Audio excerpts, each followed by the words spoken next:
They sat me in the kitchen. That's where I watched my only son get married, through a swinging door, half blocked by a tray of shrimp cocktail. I paid for the wedding. Every flower, every chair, every silver-rimmed plate. But when the music began and the speeches echoed through the hall, I wasn't part of it. Not even close. I smiled. Stayed quiet. And after the last bite of cake was served, I made one phone call. Just one. And everything changed. Subscribe if this story finds you, and tell me where in the world are you watching from. There was no sign with my name. No card, no welcome. Just a folding chair shoved behind a tower of dirty dishes, with a napkin tossed across the seat like an afterthought. That was my place, between a wheeled cart with a broken axle and the scent of burnt marinara clinging to the air. I had spent 3 hours on my hair that morning. 3 hours convincing myself that today would matter. That I mattered. No one said a word to me, not even Daniel. He was too busy adjusting his cufflinks, too caught up in her mother's smile, like she was the one who sat by his bed through every fever, every nightmare. Like she had sacrificed everything to give him the smile he wore so proudly. And I was just the woman behind the curtain. The ghost with the checkbook. The catering manager, barely out of high school, shuffled awkwardly. "Ma'am, they asked you to wait back here." The bride didn't want. Visual clashes with the theme. The theme. I looked down at my soft mauve dress, hand stitched. My manicured nails. My trembling hands. I nodded. Said nothing. Because it was his day. And I wouldn't ruin it. I told myself that, over and over. Don't be that mother. Don't be dramatic. Don't make a scene. But as I sat there, in the corner of a kitchen lit by flickering fluorescent bulbs, something inside me shifted. Her father gave her away. Her mother gave the first toast. My name wasn't mentioned once. Not in the program. Not in a speech. I was invisible. And yet, I saw everything. The first dance.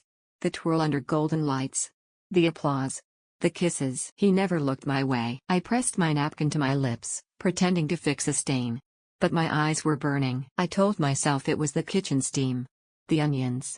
Not the betrayal. But it was. And that's when something inside me cracked. A quiet, clean break. The kind you don't notice until the whole thing shatters. Eventually, they brought dessert. A perfect little cake in her color scheme. I didn't eat it. Just stared at it. Then, I reached into my bag.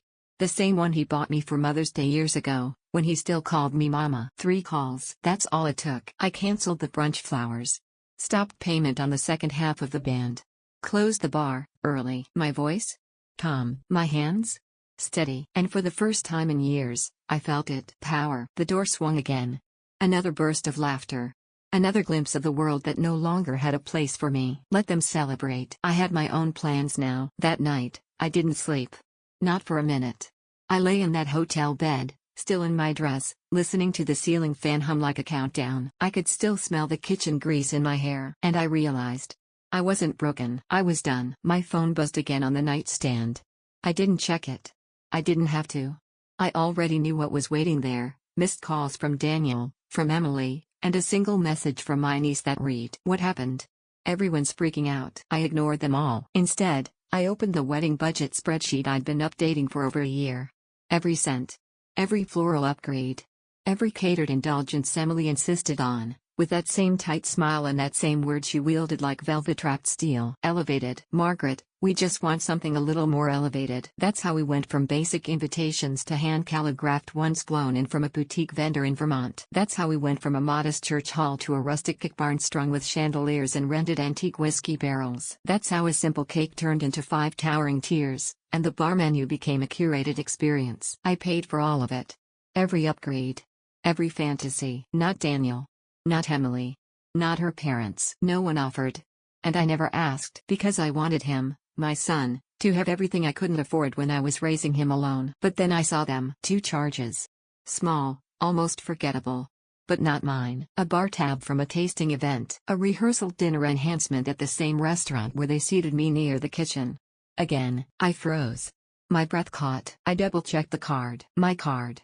Used without permission. Then I saw the note on Venmo, a casual message from Emily to one of her bridesmaids. His mom's covering everything. Might as well go big. Wedding vibes. I didn't cry. Not this time. There's a kind of silence that comes after too much pain. A numbness. Like every nerve in your body curls inward for shelter. I turned on the lamp. The light was sharp, unforgiving. I caught a glimpse of myself in the mirror. Mascara smudged beneath tired eyes. Lips pressed into a line I didn't recognize. Hair flat on one side from the pillow. I looked like someone who had aged a decade overnight. But then something shifted. Not rage. Not grief. Just resolve. I smoothed my hair, washed my face, sat down at the desk, and opened my email. 3 messages. To the florist, please cancel Sunday's delivery. The final balance will not be paid. To the band, due to changes in the event schedule, your second set is no longer required. Thank you for your understanding. To the bar vendor, we're scaling back post-reception services. Cancel the second shift. Do not charge the remaining balance. Polite. Professional. Final. When the sky shifted from black to bruised blue, I closed my tablet and sat in the quiet hum of the air conditioning. For the first time in months, I felt like me again. I wasn't angry. Not yet. But I was done. Done being convenient. Done being the wallet. Done being the invisible woman in the room. Let them scramble. Let them wonder when the flowers didn't arrive, when the band fell silent, when the bar shut down early. Maybe then they'd remember who paid for every glittering lie. The music thudded faintly through the wall. Distant, like a heartbeat I didn't belong to. I sat in a folding chair, holding a plate of cold hors d'oeuvres and a diet soda pulled from the caterer's cooler. Someone made a toast. Male voice. Probably Emily's father. Or maybe Daniel's best man. I leaned back just enough to see through the cracked door. There they were, posed beneath that floral arch I'd written the check for. Gold chairs, flickering candles, a custom neon sign that read, "The future is forever." Emily's mother sat at the head table, wrapped in navy chiffon, pearls gleaming. She smiled like royalty. She'd only met me 3 times. Never asked how I was. Never said thank you. Not once. Next to her, Emily's father, playing patriarch. He'd said to me at the rehearsal dinner, "We admire your perseverance." Must have been hard raising him alone. As if I'd climbed a hill instead of working double shifts and scrubs to give my son a life without hand-me-downs. And there sat Daniel, my Daniel, smiling like he'd always belonged to them. I scanned the room for my own family. My sister. My cousin. 2 rows back. Not one glance toward the kitchen. I wasn't part of the story. I was just the fine print. A waiter passed by, young girl, maybe in college. She glanced at my plate and paused. "Do you want a refill or anything?" I smiled. "I'm fine." But I wasn't. God, I wasn't. Every muscle in my body ached. My jaw throbbed from clenching it for too long. My heart sat like stone in my chest, full of everything I hadn't said. I stared down at the plate, and somewhere behind that closed door, the party carried on. Cheers, laughter, clinking glasses. But the music would stop soon. The bar would go quiet. And the flowers? They were never coming. 3 olives. A slice of brie. A lonely triangle of toast. It had been hours since I'd eaten, but the food sat untouched. My appetite had vanished, replaced by a knot in my stomach, tight, unyielding, like a fist clenched in silence. Weeks ago, I had asked Emily, gently, carefully, about the seating chart. "Any idea where I'll be sitting?" I had smiled, hopeful. She returned it with one of her own. Bright, but stiff. "We're still finalizing things, Margaret. Don't worry. You'll be included." Included. A word dressed in politeness, masking something colder underneath. I should have known. No, I did know. Deep down, there was a whisper. A quiet warning that I was being handled, not welcomed. Positioned, not embraced. Not a guest, a figure. An accessory. Someone necessary for appearances, but not for love. And the worst part? I allowed it. I said yes to everything. One compromise after another. No speech from me. No mothers and dance, it might feel awkward, they said. No photos before the ceremony. No mention in the program. Just a chair. Behind the kitchen. From the other side of the door, I heard laughter, Daniel's laugh. The one I remembered from childhood, when he'd raced through the backyard sprinkler, squealing with joy. That laugh had grown rare around me. Distant. Something stirred in my chest. Not sorrow. Not heartbreak. Rage. Silent, composed, unmistakable rage. I rose. Slowly. Purposefully. Pushed the kitchen door just enough to see. And I saw her, Emily. She met my eyes. Not startled. Not ashamed. She looked at me as if I were exactly where I belonged, unseen, unimportant, tucked away. Then she turned back to her bridesmaids and laughed. Tossed her head back like the moment was hers alone. That was when I knew. This wasn't a mistake. It wasn't forgetfulness. It was intentional. She didn't want me there. And Daniel. He had allowed it. I felt something inside shift. Not break. Not this time. It was a realignment, a reckoning. The space I held in their lives had changed, and I was done pretending I didn't notice. Let them sip their champagne. Let them sparkle in the spotlight. They thought I was invisible. They had no idea what I had given and what I could take away. The toast began. The lights dimmed. I remained in the shadows, standing still, framed by the scent of garlic and clatter of trays behind me. Her father's voice boomed through the reception like a performer on a stage. To our daughter, Emily, and her perfect new husband, Daniel. Cheers roared. I didn't flinch. When Daniel was little, that man wasn't there. He didn't see the 3 a.m. fevers. Didn't wade through icy mornings outside chess tournaments. Didn't sew buttons onto school uniforms. But here he was, rewriting history. And I was being erased. Then came her mother's voice. Smooth. Practiced. We're so grateful to welcome Daniel into our family. He's like a second son to us already. Second son. What about his mother? What about me? No thank you, Margaret. No, we appreciate your kindness. Not even a whisper of recognition. I bit the inside of my cheek hard. My feet throbbed. I stayed standing. And then came Daniel. My son. He stood tall. Confident. A vision of the man I once cradled in my arms in a neonatal unit. His suit, the one I paid for. His wedding, funded by me. His joy, shared with them. I just want to thank everyone for being here, he said, his voice smooth, steady. Emily, you've made me the happiest man alive. And to your family, thank you for making me feel at home. To your family. My name wasn't spoken. Not once. I had paid for the venue, the catering, the photographer, the music, the linens, even her dress. But to them, I did not exist. Someone handed me a plate of cake. Vanilla. Raspberry filling. Her favorite. I've never liked raspberry. I looked at the thin gold fork. Lightweight. Decorative. Just like the part I was told to play. They had written me out. But I was still here. And stories don't end just because someone skips a chapter. Some stories begin exactly where they thought they ended. My hands no longer trembled. They used to, once, on Daniel's 10th birthday, when he'd pointed at a chocolate cake in a bakery window and asked, "Can we get that one, Mom?" I'd worked double shifts, skipped meals, just to make it happen.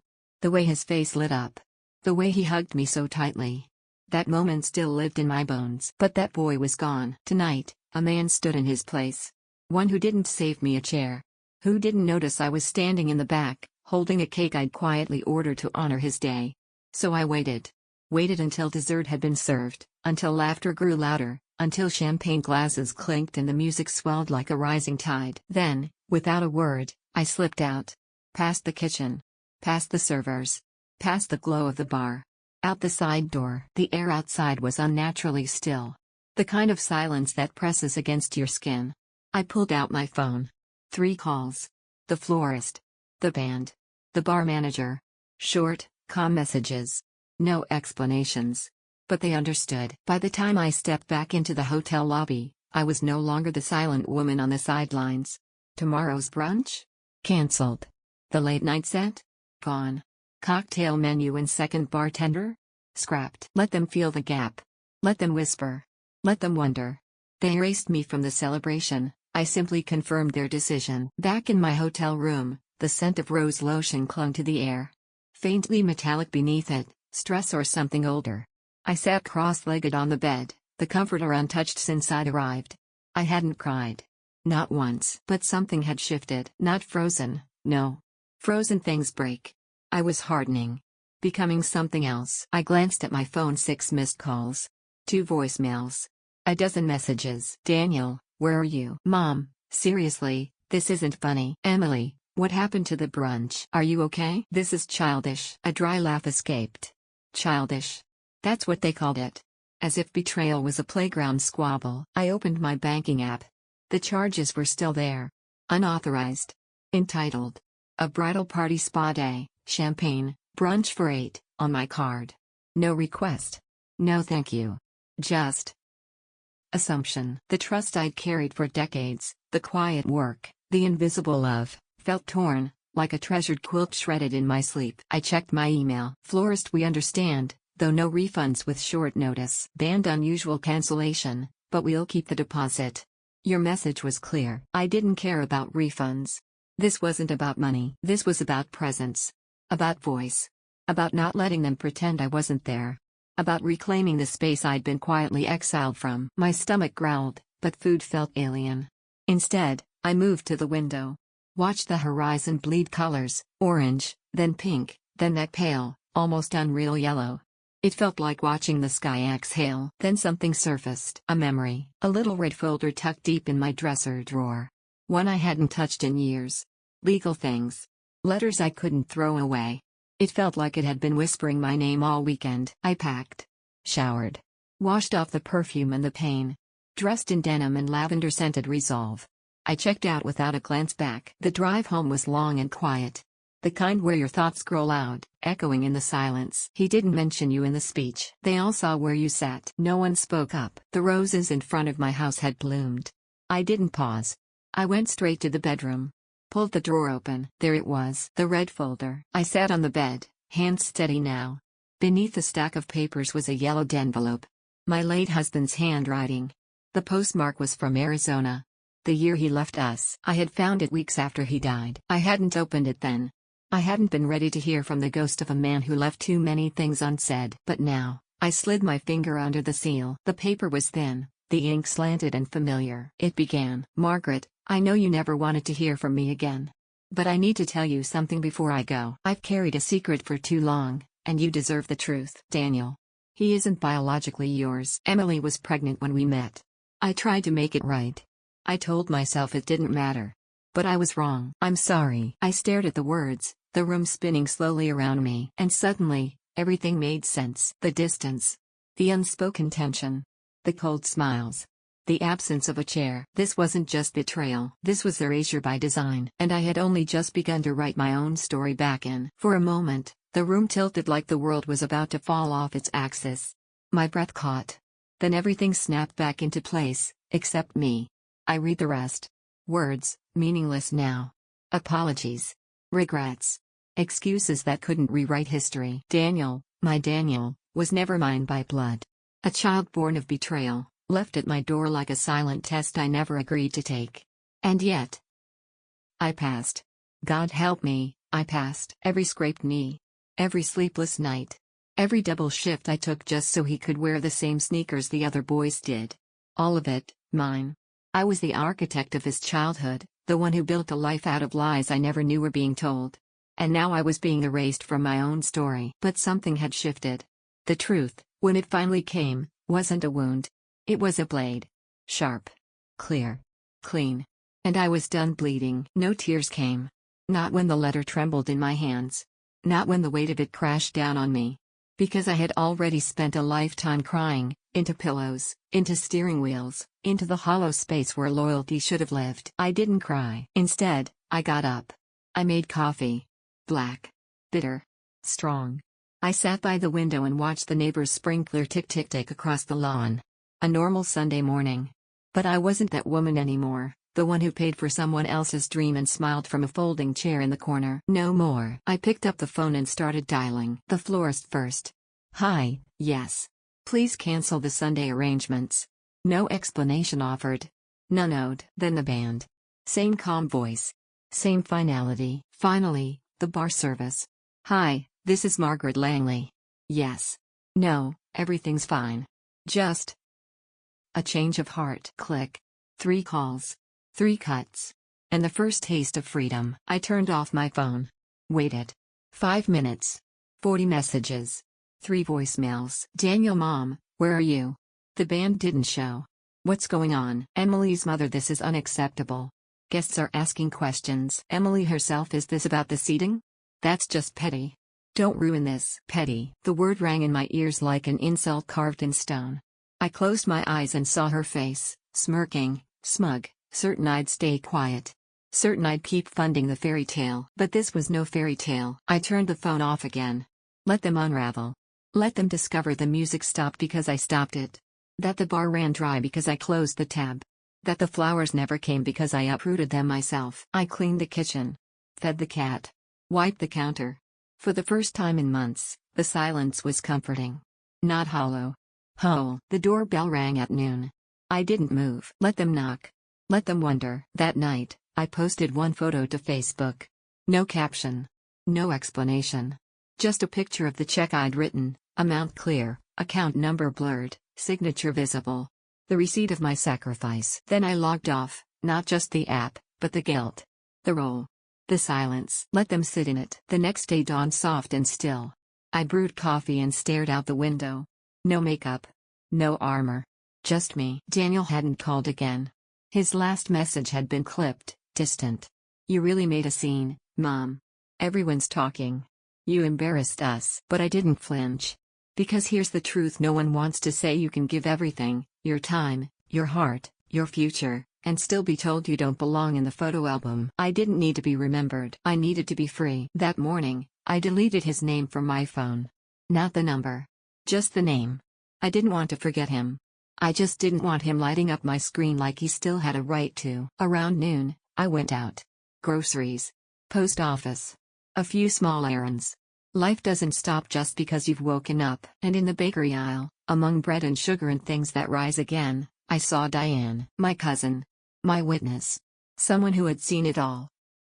Or was about to. She smiled when she saw me, but it was the kind of smile that trembles at the edges, like a mirror about to crack. Margaret. Hey, she said softly. I nodded. She stepped closer, her voice barely above a whisper. Are you okay? I looked straight into her eyes. Calm. Sharp. Were you? I asked. Were you okay, watching me sit back there, like I was part of the staff? Her cheeks flushed, her gaze flickering like a faulty light bulb. I didn't realize that was on purpose. I thought maybe you didn't think, I interrupted, voice still gentle, but steady as steel. That's all. Silence thickened between us. I'm sorry, she finally said, and her words hung there like smoke. It was wrong. I should have said something. I nodded once. Thank you. She looked relieved, like confessing had unshackled her. It hadn't freed me, but it was a crack in the wall. And sometimes that's how the light begins to leak in. That night, when I returned home, there was a bouquet waiting on the porch. Carnations. Cheap. Already wilting. No note. No card. No name. I didn't take them inside. I walked them straight to the trash bin, and didn't even flinch when the petals brushed the edge of the lid. Later, on Facebook, the photo of the wedding check I'd posted was spreading like wildfire. Hundreds of comments, former coworkers, forgotten friends, strangers with stories of their own. Some were confused. Some were furious. But most understood. One comment echoed louder than the rest. This broke my heart, Margaret. I've never related to anything so deeply. Thank you for reminding us, silence isn't always survival. And that was the beginning. Not revenge. Not anger. Power. Claimed. Quietly. Let them gossip in group chats. Let them twist the story. I wouldn't correct them. I wouldn't explain. Because this silence, this one was mine. I had lived so long as his mother. I'd forgotten how to be myself. Not a caregiver. Not a provider. Just a woman. A person. A life with her own story. I poured myself a glass of water and sat on the couch. The silence in the house had changed. It didn't echo with loneliness anymore. It felt honest. My phone buzzed on a side table. Daniel again. A longer message this time. The tone? Different. Softer. I don't know what happened. I've been thinking about everything. Emily said she didn't mean to hurt you. I'm sorry if you felt excluded. If I felt excluded. Still not an apology, just an attempt to soften the edges. The message wasn't about me. It was about his comfort, his distance from blame. I didn't reply. Instead, I picked up the remote and turned on the TV. A cooking show murmured in the background, warm, steady, easy. My eyes drifted to a letter on the table. A reminder of what I already knew. He wasn't mine, not by blood. Not by law. But I had been his in every way that mattered. Until he built a life where there was no space left for me. The ache I felt wasn't for him anymore. It was for her. The version of me I'd left behind. The woman who wrapped dollar store gifts in perfect bows. The one who never got a break, never heard. Sit down, I'll take care of it, Mom. I had been his background music. Reliable. Unnoticed. Always there, until I wasn't. That evening, I took down every photo of us. Not in anger. Not in spite. Because it was time. Time to stop living in a museum of sacrifice. I boxed them gently. Wrapped the glass in towels. Labeled it memories, not obligations. Then, I made dinner, just for me. Lemon butter pasta with roasted cherry tomatoes and garlic. No chicken nuggets. No side of mac and cheese. Just what I wanted. I lit a candle. Played soft jazz. Set the table for one. It wasn't quiet. It was peaceful. It was the sound of reclaiming something I hadn't realized I'd lost. Me. Later that night, I reached for a yellow notepad. No glitter pens. No gold foil. Just lined paper and the sound of ink. I wrote names.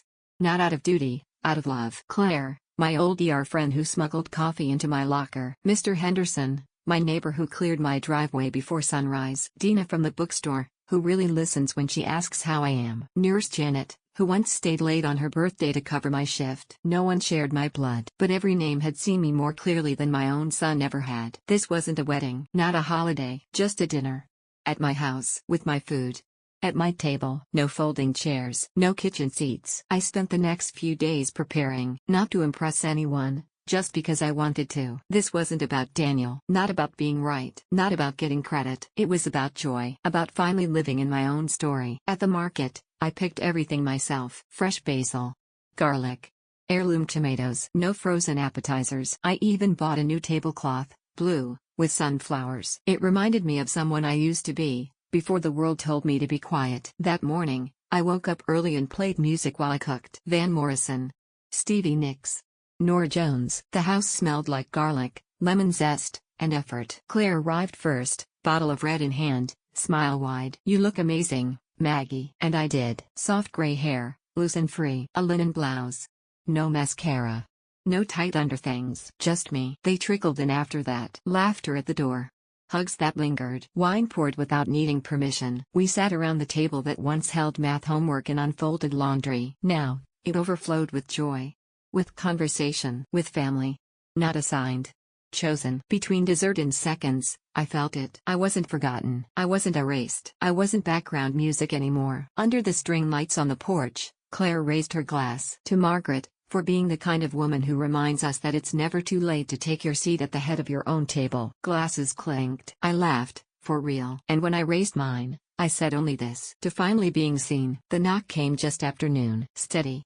Familiar. Daniel. A week had passed since the wedding. 7 days of my silence. 7 days of his unraveling. I stood barefoot in the hallway, watching his shadow behind the frosted glass. When I opened the door, he looked the same. But smaller. The suit was gone. So was the glow. He wore a wrinkled shirt, and under his eyes, the weight of everything left unsaid. "Hi, Mom." I didn't say it back. I stepped aside and let him in. He hesitated at the door, eyes flicking around the room that used to be filled with memories, photos of birthdays, school plays, holidays. Now, the shelves stood bare. Only dust and silence remained. "Where are the pictures?" he asked, his voice low. I didn't answer. "Sit," I said. "Calm. Controlled." He obeyed. The air between us was thick. Like something unspoken hung there, waiting to shatter. "I didn't come here to fight," he finally said. "Good," I replied. I don't understand." One moment, everything was fine. Then the next, "You're canceling brunch, pulling vendors, and posting bank statements online." His words stung, not because of what he said, but what he didn't. He hadn't asked if I was okay. He hadn't said sorry. He just wanted answers. I stood, walked slowly to the hallway closet, and pulled out the box. Not just any box, the box. The weight of a year's worth of choices. I placed it gently in front of him. "What is this?" he asked, already knowing. "Proof," I said. "Every dollar. Every decision. Every time I showed up and wasn't seen." He didn't reach for it. His eyes just hovered above the receipts. Then I handed him the letter. The one in his father's handwriting. The one I had once been too heartbroken to read. I didn't say a word as he read. First came confusion. Then denial. Then something deeper. Something that looked like shame. "You knew?" he whispered. "I do now," I said softly. He swallowed. "So you're angry because I'm not?" I cut him off. "I'm angry because I raised you, Daniel. I stitched your name into jackets, stayed up through fevers, clapped the loudest at every school assembly. I gave everything. And when the moment came to honor that, you let them shove me into the kitchen like I was staff." He blinked, looked away. "I didn't think it would matter," he murmured. "Emily said it would look better in photos." "She said." "Exactly," I said, voice colder now. "You didn't think." I picked up a photo frame, empty. "This used to hold your kindergarten graduation. You were missing a tooth, remember? You ran straight into my arms, laughing." I placed it face down. "I'm done holding on to versions of you that no longer exist." He looked wounded. "Mom, no," I said firmly. "I'm not your background anymore. I'm not your wallet. I'm not your footnote." He nodded slowly. "I'm sorry," he whispered. I stared at him. And in that moment, I realized, I wasn't angry anymore. I was finished. I picked up the box and handed it to him. "These are yours now. Every receipt. Every forgotten gesture. Every silence you allowed. He took it, slowly. I walked him to the door. At the threshold, he paused. You always said I was your whole world, he said, his voice barely audible. You were, I replied, looking him in the eyes. And now? I'm finally mine. Then I closed the door. Inside, the house was filled with laughter. Real laughter. The kind that doesn't ask for permission. The smell of roasted garlic and rosemary floated through the air. The table was mismatched, imperfect, beautiful. Blue and sunflower yellow tablecloth. Napkins folded by hand. My guests were laughing in the living room, people who chose me, not out of obligation, but out of love. And me? I wasn't waiting in the kitchen anymore. I plated the last dish, barefoot, smiling, holding a glass of wine like I owned the night. Someone clapped. Chef Margaret strikes again, Claire teased. We passed dishes. Shared stories. And somewhere between the second helping and the final piece of cornbread, Claire raised her glass. I think we should toast, she said. To what? Someone asked. Claire looked at me. To choosing yourself, she said. To knowing when to stop giving to people who only know how to take. I stood. My hands didn't shake.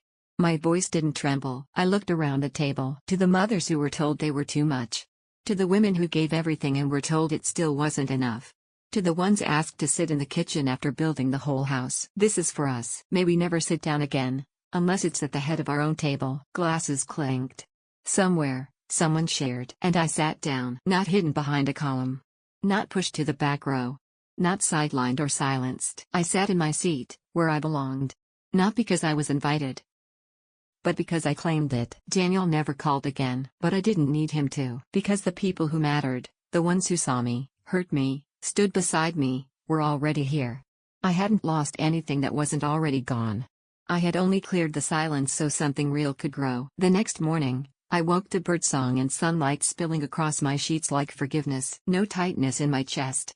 No ghosts whispering from the corners. Just peace. I brewed coffee. Sat on the porch.